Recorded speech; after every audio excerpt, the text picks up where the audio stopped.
आइए अब कंटिन्यू कर लेते हैं लास्ट लेक्चर को। देखिए मंडे से सोच रहा हूँ मैं थोड़ा सा लेक्चर की लेंथ भी बढ़ाऊंगा, अभी थोड़ा सा बिजी हूँ तो मंडे से इसको थोड़ा सा बड़ा करूंगा। आप लोग बताइए मतलब कोई प्रॉब्लम तो नहीं है? 25 से अगर 35 के लगभग बीच में अगर लेक्चर रखा जाए तो आज की डेट में मैं 20-25 के बीच में कर रहा हूँ। अगर इसको थोड़ा सा और बढ़ा दिया जाए 10 से 15 मिनट, अगर कोई प्रॉब्लम नहीं है तो नीचे कमेंट बॉक्स में बताइए। लेक्चर कंप्लीटली आपके हिसाब से चलेंगे, यहाँ पर मेरे हिसाब से कुछ नहीं चलेगा। जितना आप कहेंगे, आप जितना जिस तरीके से कहेंगे उस हिसाब से पूरी जो कंप्लीट बुक कराऊंगा मैं लक्ष्मीकांत यहाँ पर, ठीक है। तो आप लोगों को अच्छे से लेक्चर सुन के चलने हैं, अच्छे से उसको रिकवर करना है और फिर उसके बाद में टेस्ट वगैरह भी देखेंगे। और जो लेक्चर की टाइमिंग रहेगी जिस तरीके से हम लोगों ने बोला था, मैंने पूछा था आप लोगों से, तो मैक्सिमम जो कमेंट आए हैं उन्होंने इवनिंग में बोला है, ठीक है। तो लेक्चर की टाइमिंग हम लोग इवनिंग में ही रखेंगे, लगभग 5 से 6 बजे के करीब डेली लेक्चर अपलोड हो जाया करेगा 5 दिन कंटिन्यूअस वीक में। सैटरडे और संडे को ऑफ रहा करेगा, उस दिन आपका टेस्ट हुआ करेगा संडे में, ओके। तो ये चीजें हम लोगों ने डिस्कस की थी। तो आइए आगे चलते हैं, अब लेक्चर देख लेते हैं। थोड़ा सा आप लोग अच्छे से पार्टिसिपेट करके चलिए, जिससे कि अच्छा से रेस्पॉन्स दीजिए। आप लोग आंसर क्वेश्चन का आंसर अच्छे से दीजिए, जिससे कि मैं भी मोटिवेट रहूं लेक्चरों को बनाने में, ओके। आइए अब आगे चलते हैं। देखिए हमारा जो कॉन्स्टिट्यूशन है वो रिजिड भी माना जाता है और फ्लेक्सिबल भी माना जाता है। ये फीचर्स ऑफ कॉन्स्टिट्यूशन चल रहे हैं। रिजिड किस तरीके से है, आप लोगों ने देखा होगा जब कॉन्स्टिट्यूशन में अमेंडमेंट करने की बात आती है तो मतलब इतना ज्यादा उसमें रिजिडिटी होती है। अगर देखा जाए तो 2/3 मेजोरिटी होती है एक तो, ठीक है। और उसके अलावा फिर क्या होता है, आप लोगों ने देखा होगा कि आधे स्टेटों को भी पास करना होता है, कम से कम 50% स्टेटों को भी उसको पास करना होता है। तो ये दो प्रोविजन जो दे रखे हैं आर्टिकल 368 के अंदर दे रखे हैं, जिसमें अमेंडमेंट ऑफ द कॉन्स्टिट्यूशन से रिलेटेड प्रोविजन आता है।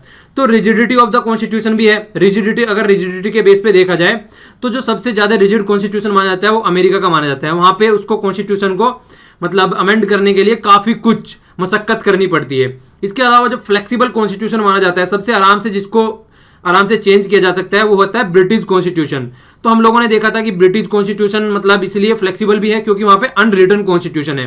ये हमने सारी चीजें लास्ट लेक्चरों में पढ़ चुके हैं। वैसे मैं रिपीट करता रहूंगा चीजों को, पर अच्छा ये रहेगा जिसने लास्ट लेक्चर नहीं देखे हैं प्लीज वो जाकर लास्ट लेक्चर देखिए, क्योंकि बहुत कुछ हम लोग डिस्कस कर चुके हैं पीछे, ओके। तो आप लोगों को फायदा रहेगा और माइंड में क्लियरिटी भी रहेगी। और देखिए जो आज की डेट में अगर इंडियन कॉन्स्टिट्यूशन देखा जाए, उसको हम ना तो रिजिड बोल सकते हैं और ना ही फ्लेक्सिबल बोल सकते हैं, ठीक है। रिजिड और फ्लेक्सिबल क्यों नहीं बोल सकते हैं वो आप लोगों को आगे भी देखने को मिलेगा। तो इसको बोलते हैं सिंथेसिस ऑफ द बोथ, मतलब दोनों से मिलकर बना हुआ है। तो दोनों से मिलकर बना हुआ है, ये प्रोविजन आपको 360 आर्टिकल के अंदर भी देखना है। आर्टिकल आप लोगों को रटने नहीं है, आर्टिकल इतनी बार रिपीट हो जाएंगे यहाँ पर आप लोगों के कि मतलब जो इंपॉर्टेंट आर्टिकल है वो याद हो जाएंगे आप लोगों को, ठीक है। तो रटने की जरूरत नहीं है, कुछ ही आर्टिकल हैं जो याद रखने आप लोगों को, वैसे सारे रटने की जरूरत नहीं है। तो जब स्पेशल मेजोरिटी की बात करती है तो 2/3 जो वहां पे प्रेजेंट होते हैं मेजोरिटी प्रेजेंट मेंबर। देखिए जितनी भी स्पेशल मेजोरिटी है, सिंपल मेजोरिटी है, ये जितनी भी मेजोरिटी है इसके ऊपर एक लेक्चर अलग से लूंगा मैं, तो टेंशन लेने की जरूरत नहीं है। यहाँ पर ओनली ओवरव्यू चल रहा है, ठीक है। तो यहाँ पे दो तरीके की मेजोरिटी होती है। एक तो आप लोगों ने देखा होगा कितने प्रेजेंट और वोटिंग वो कर रहे हैं, प्रेजेंट और वोटिंग कर रहे हैं, तो एक तो वो होती है स्पेशल मेजोरिटी, 2/3 ली जाती है, ठीक है। एक स्पेशल मेजोरिटी होती है कि स्टेट जो हाफ ऑफ द स्टेट है उसको रेक्टिफाई करे। तो ये दोनों 368 आर्टिकल के अंदर आती है, अमेंडमेंट से रिलेटेड जो प्रोविजन है, ठीक है। तो इसलिए हमारा कॉन्स्टिट्यूशन में ये बातें निकल के आती हैं कि थोड़ा सा फ्लेक्सिबल भी है और थोड़ा सा रिजिड भी है, तो दोनों का कॉम्बिनेशन है। और इसके अलावा देखिए आर्टिकल 368 के अंदर तो हम चीजों को अमेंड कर ही सकते हैं। इसके अलावा इसका यूज करने की भी जरूरत नहीं पड़ती है, ऑर्डिनरी लॉ बना देते हैं हम लोग नॉर्मली, तो उसके लिए अमेंडमेंट करने की भी जरूरत नहीं पड़ती है कॉन्स्टिट्यूशन में, जस्ट पार्लियामेंट के थ्रू पास किया जाता है उसको, ठीक है। और इसलिए जिसे आर्टिकल 368 है उसकी भी जरूरत, उसको भी यूज नहीं किया जाता है। तो इस तरीके की भी प्रोविजन है। तो ये सारे जो भी आपके माइंड में एम्बिग्यूटी चल रही है, ये सारी प्रोविजन स्पेशलिटी वगैरह ये सारी ये आराम से क्लियर होती चली जाएंगी। टेंशन एक भी बात की नहीं लेना है। अगर लेक्चर सुनने के बाद भी अगर कोई चीज समझ में नहीं आती है तो नीचे कमेंट बॉक्स में लिखिए, मैं एक एक कमेंट पढ़ता हूं। तो आगे आप लोगों को जैसे नेक्स्ट लेक्चर आएगा, जब भी मुझे टाइम लगेगा, आपका जो कमेंट है, आपका जो डाउट है वो क्लेरिफाई करके चलूंगा मैं अच्छे से, ओके। इसके अलावा क्या है, देखिए फेडरल सिस्टम भी है और यूनिटरी सिस्टम भी है। फेडरल सिस्टम क्या होता है, फेडरल सिस्टम गवर्नमेंट का वो होता है, देखिए हमारे यहाँ पे एक तो है सेंटर, दूसरा है स्टेट और तीसरा है थ्री टायर गवर्नमेंट जिसको हम बोलते हैं। यहाँ पे पंचायत भी आ जाती हैं और दूसरा म्युनिसिपैलिटीज भी आ जाती हैं। तो पंचायत और म्युनिसिपैलिटीज से लेके ऊपर तक जब पावर का डिस्ट्रीब्यूशन होता है तो इसको फेडरल सिस्टम कहते हैं। जिस तरीके से हमने नीति आयोग में देखा, नीति आयोग का जो कॉन्सेप्ट निकल के आया वो एक फेडरलिज्म का कॉन्सेप्ट है।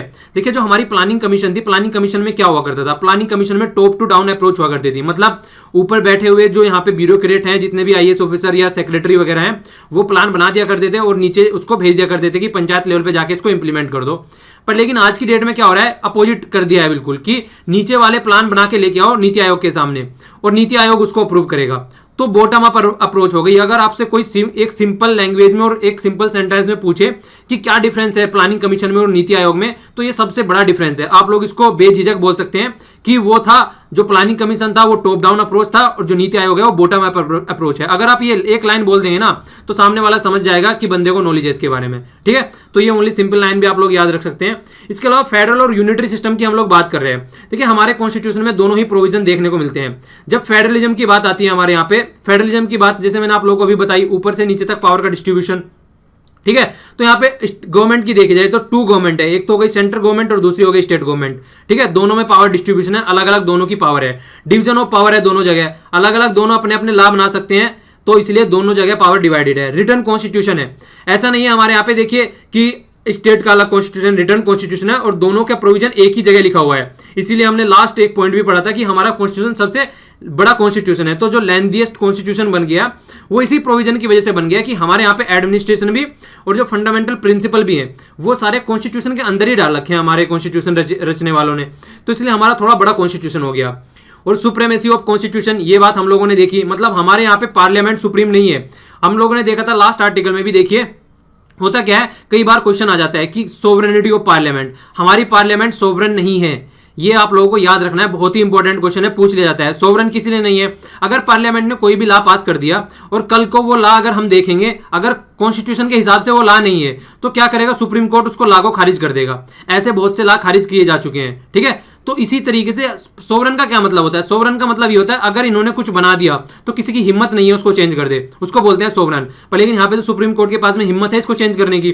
तो इसलिए सोवरेनिटी किसकी है यहाँ पे, सुप्रीमेसी किसकी है, कॉन्स्टिट्यूशन की है हमारे यहाँ पे, ना कि पार्लियामेंट की। तो ये क्वेश्चन भी आप लोगों से पूछा जाए तो आपको इसका आंसर याद होना चाहिए, ओके। और रिजिडिटी ऑफ कॉन्स्टिट्यूशन हम लोगों ने देखी है, हमारा कॉन्स्टिट्यूशन रिजिड भी है और फ्लेक्सिबल भी है, हमने लास्ट पॉइंट में भी देखा। इसके अलावा इंडिपेंडेंट जुडिशरी है। इंडिपेंडेंट जुडिशरी फेडरलिज्म का बहुत अच्छा सा कॉन्सेप्ट निकाल के लेके आती है। अगर यूएसए में आप लोग देखेंगे, यूएसए में भी यही कॉन्सेप्ट निकल के आता है, इसलिए वहां पे अच्छा वाला फेडरल सिस्टम है यूएसए में। अगर सबसे अच्छा फेडरल सिस्टम की आप लोग बात बोले तो यूएसए में है, ठीक है। यूएसए में हर एक स्टेट का अलग अलग कॉन्स्टिट्यूशन है, वहां पे दो सिटीजनशिप लेनी पड़ती है। तो बिल्कुल अच्छे वाला फेडरलिज्म का अगर कॉन्सेप्ट आप लोगों से कोई पूछे तो आप लोगों को सीधा सीधा नाम बताना है यूएसए का, ठीक है। तो यूएसए सबसे ज्यादा फेडरल वाला सिस्टम है। इसके अलावा बाइकैमरिकल, मतलब ये भी दोनों जगह अगर स्टेट में देखा जाए, वहां पे भी कुछ स्टेट है हमारे यहाँ पे जहाँ पे लेजिस्लेटिव असेंबली भी है और लेजिस्लेटिव काउंसिल भी है। और वैसे अगर सेंटर में देखा जाए तो क्या है, सेंटर में तो यही है राज्यसभा और लोकसभा। लोकसभा डिजोल्व हो जाती है हर 5 साल पे, पर लेकिन राज्यसभा एक फिक्स टर्म वाला है, इसके बारे में आप लोगों को पता होना चाहिए। राज्यसभा कभी भी डिजोल्व नहीं होती है। जैसे जैसे आगे चलेंगे आप लोगों की सारी माइंड में क्लियरिटी आती चली जाएगी। राज्यसभा का जब टॉपिक आएगा तो वहां पे हम लोग अच्छे से डिस्कस करेंगे इस वाले पॉइंट को भी। इसके अलावा देखिए यूनिटरी और नॉन फेडरल फीचर की बात कर रहे हैं, मतलब जो फेडरल नहीं है वो क्या है, स्ट्रॉन्ग सेंटर है। मतलब सेंटर जब अपनी पे आ जाता है तो फिर किसी की नहीं सुनता है। तो किसी की नहीं सुनता है, कैसे नहीं सुनता है, जब आप लोगों ने देखा होगा इमरजेंसी वगैरह के प्रोविजन अगर लगा दिए जाएं तो किसी का कोई कुछ नहीं, फिर कोई कुछ नहीं कर पाएगा, फिर सारे स्टेट रखे रह जाते हैं, फिर सेंटर की चलती है, ठीक है। तो इमरजेंसी के प्रोविजन क्या कर देते हैं, यूनिटरी बना देते हैं। सिंगल सिटीजनशिप है, स्टेट की अलग सिटीजनशिप नहीं है। अगर जम्मू और कश्मीर को छोड़ दें ओनली तो सारे प्रोविजन यहां पर सारे स्टेट साथ में है, ठीक है। तो सिंगल कॉन्स्टिट्यूशन है और सिंगल सिटीजनशिप है, छोड़ के जम्मू और कश्मीर को, ओके। इसके अलावा फ्लेक्सिबिलिटी भी है। देखिए जो यूनिटरी होता है वहां पे फ्लेक्सिबिलिटी रहती है कॉन्स्टिट्यूशन में। जिस तरीके से एग्जांपल लिया करे जब भी हुआ करे, फेडरल की बात आए तो आप लोगों को यूएसए का एग्जांपल याद रखना है, प्रेसिडेंशियल फॉर्म सिस्टम की बात आए तब भी यूएसए का याद रखना है। अगर फ्लेक्सिबिलिटी की बात आए तो यूके का याद रखना है। क्यों? क्योंकि देखिए अगर कोई लिखा ही नहीं है कहीं पे तो फ्लेक्सिबल होगा ना। ये मान लीजिए आपके पास में ऑप्शन रहेंगे, आप लोगों ने फिक्स नहीं किया है कहीं पे ऑप्शन, तो कोई भी ऑप्शन उठा लेंगे। अगर फिक्स कर दिया ये इस चीज के लिए यूज करना है, ये इस चीज के लिए यूज करना है, तो फिक्स हो गया। तो अगर लिख दी गई चीज कहीं पर तो फिक्स हो गई है। तो इसीलिए बोलते हैं, देखिए यहां पर आप लोग समझना है, कंफ्यूजन नहीं रखना है माइंड में, ठीक है। तो यूनिटरी में जो आप लोगों को कंफ्यूजन नहीं रखना, फेडरल में दोनों में बिल्कुल क्लियरिटी रखनी है। इंटीग्रेटेड जुडिशरी है। अगर देखा जाए लेके आप लोग डिस्ट्रिक्ट कोर्ट से लेके स्टेट के जो हाई कोर्ट रहते हैं सेंटर तक सारे इंटीग्रेटेड है, मतलब ऊपर से नीचे तक घटती हुई आ रही है। ऐसा नहीं है कि इनका इससे कोई मतलब नहीं है, सेंटर वालों का स्टेट से और स्टेट वालों का डिस्ट्रिक्ट से कोई मतलब नहीं है, ऐसा कहीं पे है नहीं, ऐसा नहीं है। तो सारी एक जुड़ी हुई जुडिशरी है और ऊपर से नीचे तक यहाँ पर अप्रोच होती है, ठीक है। इसके अलावा जो है देखिए appointment of the state governor जो होती है वो सेंटर के द्वारा होती है। बोला तो जाता है प्रेसिडेंट ने अपॉइंट किया, पर लेकिन सेंटर अपॉइंट करता है उसको, ठीक है। नाम पे प्रेसिडेंट के होता है। तो इसलिए अगर गवर्नर एक तरीके से आप लोगों ने देखा होगा ममता बनर्जी के साथ में भी आज की डेट में मतलब वहां पे कई सारे केस हो रहे हैं, जिसने ममता बनर्जी ने बोला है गवर्नर को कि ये तो एक तरीके से नुमाइंदे हैं सेंटर के, हम इनकी नहीं मानेंगे। ठीक है, तो गवर्नर भी एक तरीके से कहीं ना कहीं पावर रहती है उसके पास में, कई सारी चीजों के लिए कई सारे बिल भी वो रोक सकता है पास होने से और प्रेसिडेंट को रेफर कर सकता है, तो वो भी बात रहती है। इसके अलावा बात आती है ऑल इंडिया सर्विसेज की। All India service UPSC conduct कराती है। यूपीएससी के कंडक्ट कराने के बाद में सबको स्टेट के कैडर मिल जाते हैं। ठीक है, स्टेट के कैडर मिलने के बाद में सब देखिए सेंटर के द्वारा कंडक्ट किए गए एग्जाम के द्वारा जितने भी ऑफिसर्स रहते हैं वो स्टेट में अपनी ड्यूटी करते हैं जाके। तो ये भी बात इसीलिए बोली जाती है कि देखिए जब भी इस तरीके की बात आती है तो आप लोगों को याद रखना है इसके बारे में भी। ठीक है, तो ऑल इंडिया सर्विस भी एक यूनिटरी का प्रोविजन है, मतलब यूनिटरी प्रोविजन है ये भी अगर देखा जाए तो।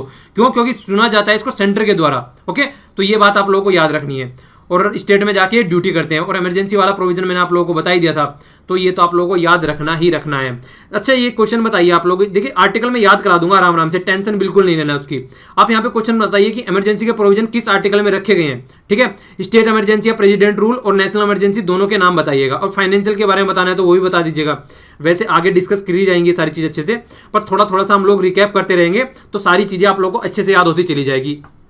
ओके, अब आप लोगों ने बहुत बार वर्ड सुना होगा जिस तरीके से कि हमारा फेडरल है, फेडरेशन है, मतलब नीति आयोग भी आ गया तो फेडरलिज्म का कॉन्सेप्ट है। तो कहीं ना कहीं आप लोगों के माइंड में ये बात मतलब घर बना जाती है कि कहीं ना कहीं कॉन्स्टिट्यूशन में लिखा होगा यार कि हमारे यहाँ पे फेडरल का सिस्टम होना चाहिए।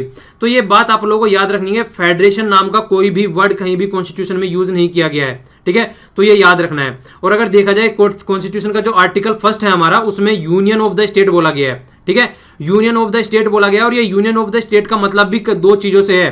क्या है कि यहां पर जो यूनियन ऑफ द स्टेट है वो ऐसा नहीं है कि सारे स्टेट मिलकर आ गए एक साथ में और यूनियन बना लिया है, ऐसा नहीं है। ऐसा है यूएसए में। यूएसए में इस तरीके का प्रोविजन है कि सारे स्टेट मिलकर आए 50 स्टेट और उन्होंने एक यूनियन बना लिया। नहीं, हमारे यहाँ पे ऐसा नहीं है। हमारे यहाँ पे ऐसा नहीं है कि कल को अगर कोई स्टेट छोड़ के जाना चाहता है तो ये पावर नहीं है स्टेट के पास में। ठीक है, हमारे यहाँ पे देखिए ये थोड़ा सा क्लियरिटी कीजिए अपने माइंड में। जैसे हमारे यहाँ पे आज की डेट में 29 स्टेट है, तो इन स्टेटों की संख्या हो सकती है आगे मान लीजिए 30 हो जाएगी, मान लीजिए 31 हो सकती है, मान लीजिए आने वाले टाइम में 50 तक भी हो सकती है। स्टेटों में से स्टेट तोड़ तोड़ के बना दिया जाए, जिस तरीके से यूपी को बात चल रही है 4-5 स्टेट 4-5 पार्ट में तोड़ने की, तो हम उसको तोड़ के स्टेटों के नंबर बढ़ा सकते हैं। पर किसी भी स्टेट को यह अलाउ नहीं किया गया है कि वो हमारा जो यूनियन है उससे अलग हटके चला जाए और अलग स्टेट बना जाए या किसी अलग कंट्री के साथ में जाके जुड़ जाए। तो ये बिल्कुल भी प्रोविजन नहीं है हमारे कॉन्स्टिट्यूशन में। ठीक है, तो ये बात आप लोगों को याद रखना। तो हमारा जो यूनियन ऑफ द स्टेट बोला जाता है तो उसका मतलब यही आता है कि जो हमारा यूनियन ऑफ द स्टेट है वो एक यूनियन है। ठीक है, तो ऐसा नहीं है कि वो कभी भी चाहे तो अपना छूट के अलग जा सकते हैं। यूएसए में है ये, अगर स्टेट चाहे तो अलग हो सकते हैं। ठीक है, तो ये दो बातें आप लोगों को याद रखनी है अच्छे से। इसके अलावा देखिए ये भी बात कई बार आ जाती है मैच करने के लिए, तो कई सारे कॉन्स्टिट्यूशन के ज्ञाता हैं ये। केसी वेयर हो गया, ये हो गया मोर्सी जॉन हो गया, ग्रानविल एस्टिन हो गया, कई बार नाम सुना होगा इनका तो आप लोगों ने। और इसके अलावा आइवोर जेनिंग्स हो गया। तो ये कई सारे नाम है। क्या होता है इनके नाम के इनके आगे, ये इन्होंने कई सारे हमारे कॉन्स्टिट्यूशन का मतलब एक तरीके से हमारे कॉन्स्टिट्यूशन के बारे में बहुत कुछ इन्होंने रिसर्च किया और लिखा है। ठीक है, तो कई बार ये मैच करने के लिए आ जाता है किसने क्या लिखा है, तो ये भी आप लोगों को याद रखना है। तो जो केसी वेयर है उन्होंने बोला है क्वाज़ी फेडरल, ये वर्ड आप लोगों ने कई बार सुना होगा, तो ये इनके द्वारा बोला गया है। ठीक है, और जो मोर्से जोन्स है इन्होंने क्या बोला है, ये बार्गेनिंग फेडरलिज्म की बार्गेनिंग करके आए हैं। ठीक है, इसके अलावा कोऑपरेटिव फेडरलिज्म बोला गया ग्रानविल स्टील के द्वारा, मतलब कोऑपरेट करते हैं एक दूसरे के साथ में और तब मिले हुए हैं। ठीक है, federation with centralising the tendency, मतलब सेंटर स्ट्रॉन्ग है, इसने बोला गया है, ये बोला गया आइवोर के द्वारा। तो ये आप लोगों को कुछ टर्म्स है आप लोग याद रख सकते हैं, रटना नहीं है, रिवीजन कीजिए। रिवीजन करने का एक पैटर्न रखिए। अभी लेक्चर सुनने के बाद में थोड़ा आंख बंद करके चीजें सोचिए मैंने क्या बताई है, उसको सुनिए, अगर समझ में आती है नहीं तो फिर से खोल के पीडीएफ को देखिए। ठीक है, तो इस तरीके से रिवीजन करिए। वीडियो को 2-3 बार कम से कम सुनिए जिससे कि चीजें माइंड में सेट हो जाए। खाना खाते हुए सुन लिए, कहीं रनिंग करते हुए जा रहे हैं, कहीं ट्रेवलिंग करते हुए जा रहे हैं, तो इस तरीके से लेक्चर सुन लिया कीजिए जब भी। ठीक है, रिवीजन करने के लिए खासकर, तो इस तरीके से आप लोग डायरेक्ट कॉन्टैक्ट में रखिए लेक्चर को अपने। इसके अलावा अगर देखा जाए तो पार्लियामेंट्री फॉर्म ऑफ गवर्नमेंट हमारे यहाँ पे रहती है। आप लोगों ने देखा होगा पार्लियामेंट है हमारे यहाँ पे। पार्लियामेंट के कौन कौन से पार्ट हैं, लोकसभा हो गया, इसके बाद में राज्यसभा हो गया, इसके बाद में प्रेसिडेंट हो गया, तो तीनों को मिलकर हमारे यहाँ पे पार्लियामेंट बन जाती है। तो पार्लियामेंट्री फॉर्म गवर्नमेंट है, ना कि presidential form of government.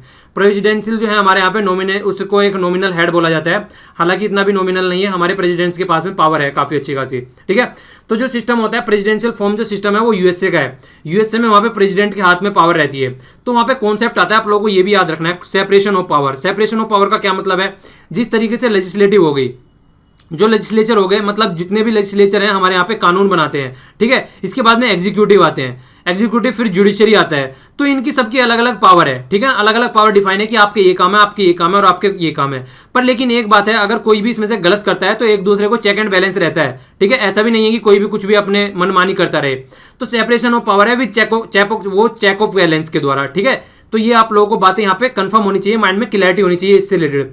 Parliamentary form of government में क्या रहता है, कोऑपरेशन एंड कोऑर्डिनेशन रहता है मैक्सिमम, लेजिस्लेटिव और जुडिशरी के बीच, लेजिस्लेटिव और एग्जीक्यूटिव के बीच में, ठीक है। जुडिशरी भी हालांकि कोऑपरेट करके चलती है काफी, तो यहाँ पे कोऑपरेशन रहता है, यहाँ पे सेपरेशन रहता है पावर। हमारे यहाँ पे अगर आप लोगों को देखने को मिलेगा जितना भी लेजिस्लेटिव है वही सारे एग्जीक्यूटिव का भी काम करते हैं, पर लेकिन यूएसए में ऐसा नहीं है। जो लॉ बनाते हैं वो बिल्कुल अलग है, और जो एग्जीक्यूटिव होती है वो अलग से प्रेसिडेंट चुनता है अपना खुद का, और उसके द्वारा काम करता है सारा, ठीक है ना।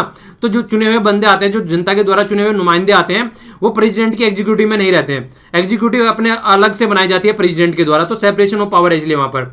इसके अलावा देखिए, also known as the Westminster model of government. Westminster London में एक जगह है जहां पे इनकी पार्लियामेंट है, उसके बेस पे इसको वेस्ट मिनिस्टर मॉडल भी बोला जाता है। तो पार्लियामेंट्री फॉर्म ऑफ गवर्नमेंट को ही Westminster form of government बोलते हैं। आप लोगों को याद रखना है इसके बारे में, कंफ्यूजन नहीं होना है। तो ये लंदन में एक जगह है जहां पे पार्लियामेंट है यूके की, तो उसके ऊपर नाम रखा गया इसका।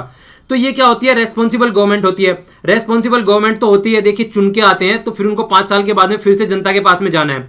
तो रेस्पॉन्सिबल नहीं रहेंगे तो कैसा काम चलेगा। तो रेस्पॉन्सिबल फॉर्म ऑफ गवर्नमेंट भी ये होती है, okay. Cabinet form of government होती है। कैबिनेट कुछ देखिए, एक तो होता है हमारे यहाँ पे अगर देखा जाए, जैसे सारे लेजिस्लेटिव चुन के आ गए, ठीक है ना। अब ये तो है नहीं कि सारे डिसीजन सबको मिला के लिया जाएगा अगर कोई गवर्नमेंट बना रही है, तो एक छोटा सा उनमें से छांट ले जाते हैं कि ये कैबिनेट मिनिस्टर हो गए जिनको कैबिनेट की रैंक दी जाती है, फिर वो डिसीजन लेते हैं वहां पे, ठीक है ना। तो उसको कैबिनेट फॉर्म ऑफ गवर्नमेंट भी बोल देते हैं। तो ये भी पार्लियामेंट्री फॉर्म ऑफ गवर्नमेंट का ही एक सिस्टम है जिसको छोटे लेवल पे डिसीजन लेने के लिए रखा जा सकता है। आप लोगों ने गवर्नमेंट का नारा भी सुना होगा कि मिनिमम गवर्नमेंट और मैक्सिमम गवर्नेंस। तो ये भी आप लोगों ने सुना होगा, तो वो यहीं से निकल के आता है कहीं ना कहीं कॉन्सेप्ट भी, ठीक है। तो ये सारी बातें आप लोगों को याद रखनी है, याद क्या रखनी है, समझनी है, याद तो अपने आप रह जाएंगी ये सारी बातें अगर आप लोग समझ के चलेंगे, माइंड में क्लैरिटी रखेंगे कॉन्सेप्ट की। तो इसके अलावा जैसे हम फेडरलिज्म की बात करते हैं, फेडरलिज्म का कॉन्सेप्ट निकल के आता है, तो कॉन्स्टिट्यूशनल की जो बात करते हैं, जो पार्लियामेंट्री फॉर्म ऑफ सिस्टम है ये गवर्नमेंट का, ये ऐसा नहीं है सेंटर पर ही है, स्टेट पर भी अवेलेबल है ये। आप लोग ध्यान से देखेंगे तो स्टेट में भी क्या रहता है, लेजिस्लेटिव असेंबली रहती है, लेजिस्लेटिव काउंसिल रहती है, और इसके अलावा क्या होता है, इसके अलावा होता है वहां पे भी गवर्नर। तो यहाँ पे भी पूरी पार्लियामेंट बन जाती है नीचे वाले एरिया में भी। आप लोगों को बताना लेजिस्लेटिव काउंसिल कितने स्टेटों में है इंडिया में, याद है आप लोगों को कहाँ कहाँ पर है, तो इसको बताइए कितने स्टेटों में है इंडिया में, तो थोड़ा सा आप लोगों के माइंड में और ज्यादा क्लियरिटी आ जाएगी। इसके अलावा अगर देखा जाए, यहाँ पे बात की गई है कि पार्लियामेंट्री फॉर्म ऑफ गवर्नमेंट की अगर कोई आपसे फीचर पूछे कि क्या है या एक्चुअल में पार्लियामेंट्री फॉर्म ऑफ गवर्नमेंट, अगर उसके कुछ फीचर्स बताने आप लोगों को, तो देखिए सबसे पहली बात क्या आती है, nominal and the real executive की बात आती है। मतलब प्राइम मिनिस्टर को बोला जाए तो यहाँ पे प्राइम मिनिस्टर हमारे रियल एग्जीक्यूटिव है, और जो नॉमिनल एग्जीक्यूटिव है वो कौन है, प्रेसिडेंट एंड द गवर्नर, ठीक है। क्यों, क्योंकि वो पूछ के सारा काम किससे करते हैं, वो सारा काम पूछ के करते हैं, जो हमारे यहाँ पर मतलब काउंसिल ऑफ मिनिस्टर होती है, तो उससे पूछ के काम करते हैं। इसके बाद में मेजोरिटी रूल है यहाँ पर, मतलब मिला के कितनी सीटें होनी चाहिए, यहाँ पे मेजोरिटी की कितनी सीटें होनी चाहिए, 272 प्लस सीटें होनी चाहिए, तब जाके कोई भी जीतेगा। तो ये भी आप लोगों को याद रखनी है। दो कितनी है, वो नॉमिनेशन की है, ठीक है ना। तो आप लोगों को याद रखनी है 545 सीटें हैं, ठीक है। 543 पर वोटिंग होती है, तो 543 के हिसाब से चीजें अगर इसको डिवाइड करके चलेंगे तो 272 प्लस 1 होनी चाहिए। तो ये आप लोगों को याद रखनी है, ठीक है। दो जो नॉमिनेटेड होते हैं, एंग्लो इंडियन इनको बोलते हैं, ओके। इसके बाद में क्या है, कलेक्टिव रेस्पॉन्सिबिलिटी आती है। एग्जीक्यूटिव एंड द जुडिशरी दोनों एक साथ में रहते हैं यहाँ पे आप लोगों को, जिसे मैंने अभी लास्ट वाले पॉइंट में बताया। इसके अलावा members of the minister in the legislature, ये भी आप लोगों ने देखा होगा, मेंबरशिप रहती है लेजिस्लेटर की मिनिस्ट्री में, मतलब ये सारे मिलजुल के रहते हैं। देखिए हमारे यहाँ पे ज्यादा डिफरेंस नहीं है इनमें, इसीलिए हमारे यहाँ पे सब मिलजुला दिखेगा आप लोगों को। एक ही के पास में कई कई मिनिस्ट्री भी मिलेगी, वही फिर आप लोगों को एग्जीक्यूटिव में वर्क करता हुआ दिखेगा। तो हमारे यहाँ पे मिक्सचर है सारी चीजों का अगर देखा जाए तो, ठीक है, अलग नहीं है चीजें।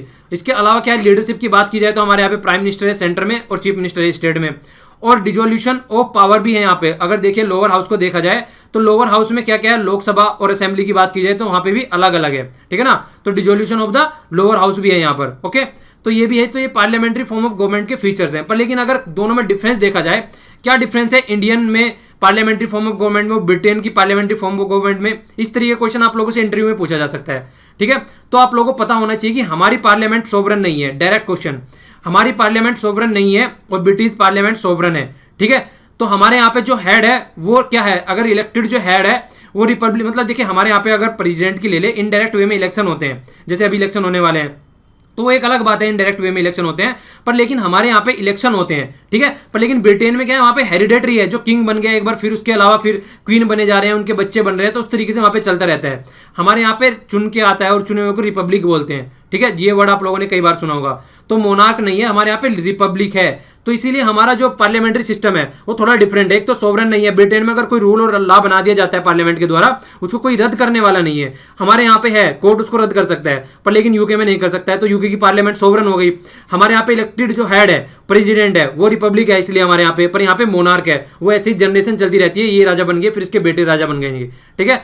तो ये डिफरेंस है हमारे पार्लियामेंट्री फॉर्म ऑफ गवर्नमेंट में और यूके के पार्लियामेंट्री फॉर्म ऑफ गवर्नमेंट में।